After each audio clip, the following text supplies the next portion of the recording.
Eder, Mech, Pallister. Quel bricconcello di Sebastiano nella sua prima versione dice chiaramente di aver chiesto a Gabriele e a Salvatore di scendere ed aiutarlo in quel momento di difficoltà. Poi però Sebastiano imparò una parola nuova, stratagemma, e da quel momento non la abbandonò più. Allora ascolta, appunto abbiamo scelto di fare questa diffamazione, ci rappresenterà l'avvocato dottor Mazza e noi in tutta questa storia io sempre dico che siamo cascati al posto sbagliato al momento sbagliato, però siamo persone che non riusciamo, abbiamo una certa etica, non possiamo fare gli omertosi. A casa mia, almeno per quanto mi riguarda, i miei genitori mi hanno sempre insegnato di rispettare le istituzioni e tutto quanto. Quindi non posso girare le spalle a quello che è successo a Lili, una mia amica, una donna trovata nell'immondizia. Per quanto riguarda Sebastiano che fa queste, e loro cosa sono venuti a fare a casa mia? Hanno portato via qualcosa? Hanno preso qualcosa? Dice lui. Bene, io rispondo comunque a questo a Sebastiano, lui che poi non ha mai messo non ha mai messo le mani, non sa nulla di quello che ha Liliana dentro nei cassetti neanche della cucina, figuriamoci tutto il resto.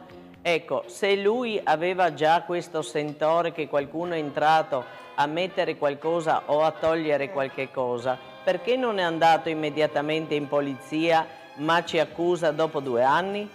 Ecco, questo rispondo a Sebastiano. Io purtroppo, come lei, ho vissuto male questi anni, abbiamo avuto conseguenze anche dal punto di vista fisico, proprio di stress, e queste cose qua si sono ripercosse, e poi soprattutto dover vedere i tuoi vecchi colleghi che ti guardano, che ti osservano, aver saputo tutte queste cose, essere stato sottoposto al DNA, essere state sottoposte a intercettazioni telefoniche, ambientali, tutte queste cose per una persona che ha dedicato la sua vita alle istituzioni, all'Arma dei Carabinieri. Io ho gli alamari cuciti sulla pelle, ho donato la mia giovinezza, ho vissuto tanti anni a servizio del cittadino, e per aver fatto il mio dovere civico di cittadino e di appartenente comunque alle forze dell'ordine, di aver prestato attenzione a una richiesta di aiuto di una persona che conoscevo, comunque un commendatore della Repubblica,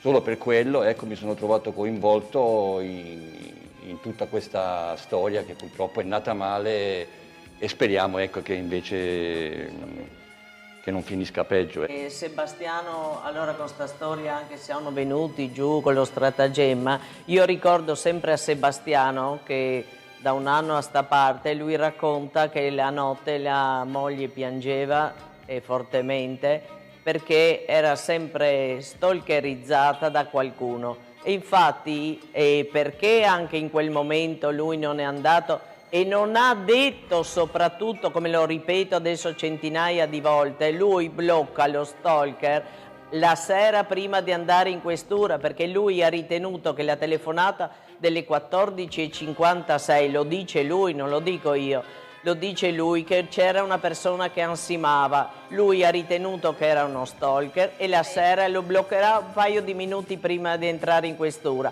Quindi io dico, se lui dice a me come mai non mi avete detto, lui ha fatto una cosa secondo me molto più grave, perché lui non ha detto immediatamente, intanto al fratello Sergio che aveva telefonato verso le 5, le 4 e avevano parlato, poi a noi, lui non riferisce a noi che c'è questo eventuale stalker da settimane, da mesi che importuna Liliana. E terza cosa, la più determinante, non lo dice immediatamente agli inquirenti la sera, perché non sarebbe stato un caso di allontanamento volontario, sarebbe partito con uno stalker e le indagini sicuramente sarebbero partite a 360 gradi. Ecco, quindi è inutile che lui si arrampichi per gli specchi dicendo che non mi hanno avvertito, ma il problema grosso è che se noi non fossimo andati là e non lo avremmo avvertito o lo avremmo avvertito, lui dopo le 4, lui dice sono rientrato a casa,